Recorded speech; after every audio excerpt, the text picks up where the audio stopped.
Hey boys and girls, look at this really cool book that I found when I was moving books around, because I think some of you are going to be able to come to the library.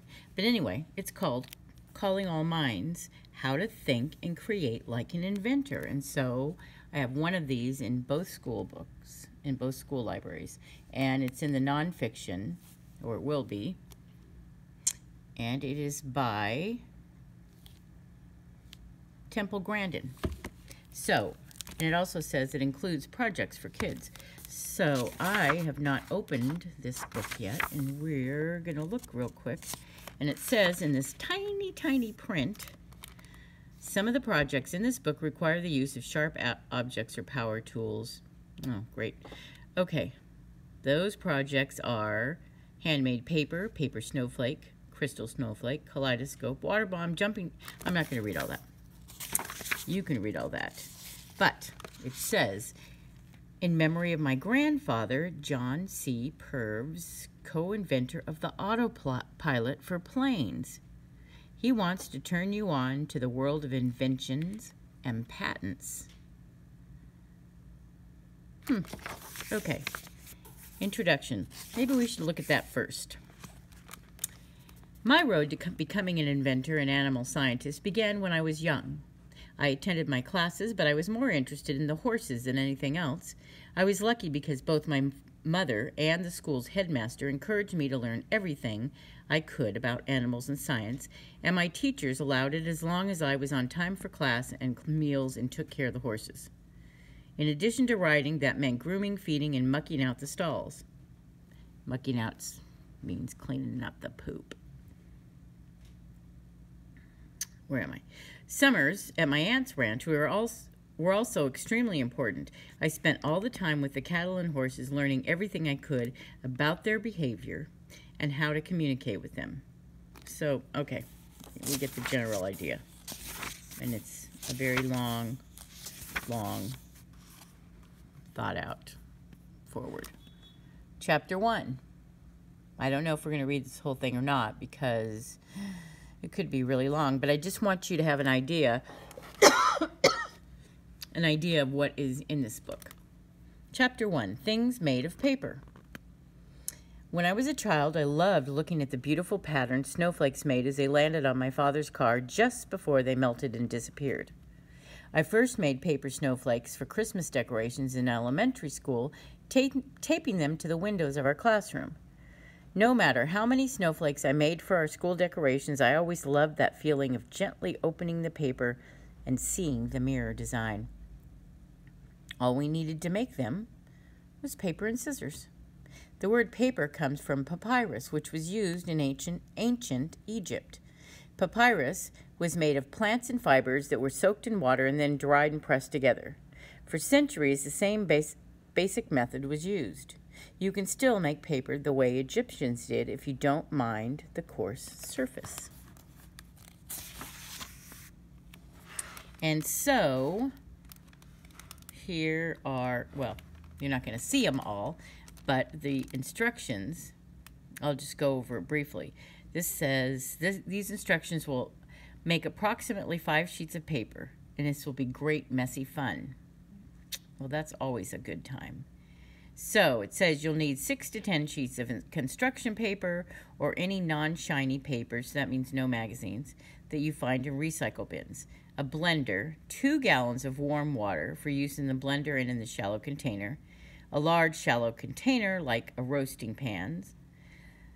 A spoon, dried roses or herbs. This is the stuff that you're going to kind of sprinkle in amongst the wet slop that you're going to put in a screen.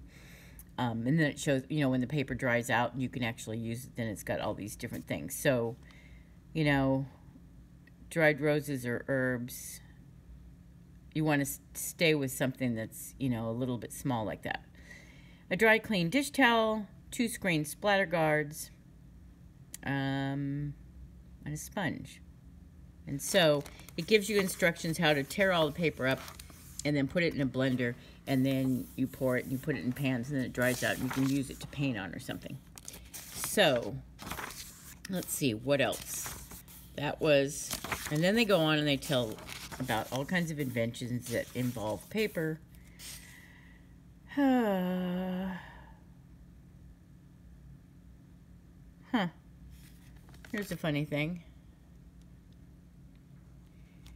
Life isn't always fair. In 1799, the French inventor Louis Nicolas Robert was awarded a patent for a machine that produced continuous paper.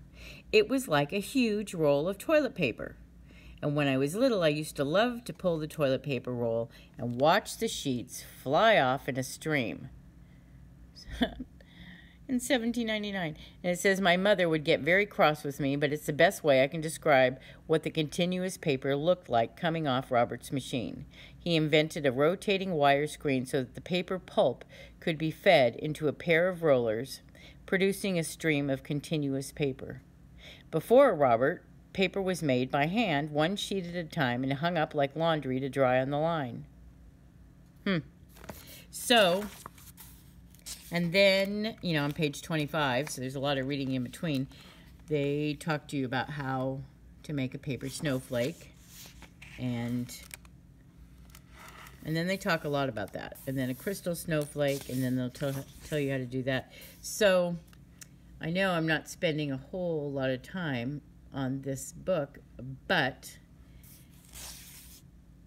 oh, it tells you how to make a kaleidoscope, and that's very interesting.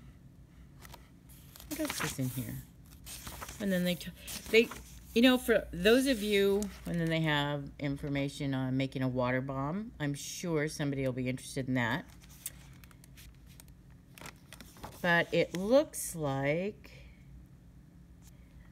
for any of you that have kind of a creative or inventive mind, that this might be really up your alley. Chapter 2, Levers and Pulleys.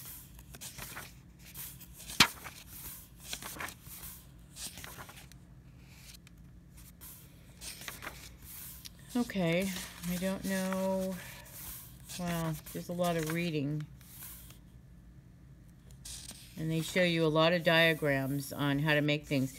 This right here, you can, that's like a little schematic jumping jack. And so you can do that like with stiff paper like cardboard or even like the backs of magazines, anything that's a little bit more stiff than just regular, you know, copy paper or writing paper or notebook paper. And then it tells you how to make the jumping jack, and you can almost make it like little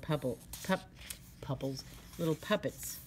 And so like this one, I've seen these before. I can't remember if I've made them, but usually they've got something so that when you pull the string that the legs will go up or the arms will go up and move around.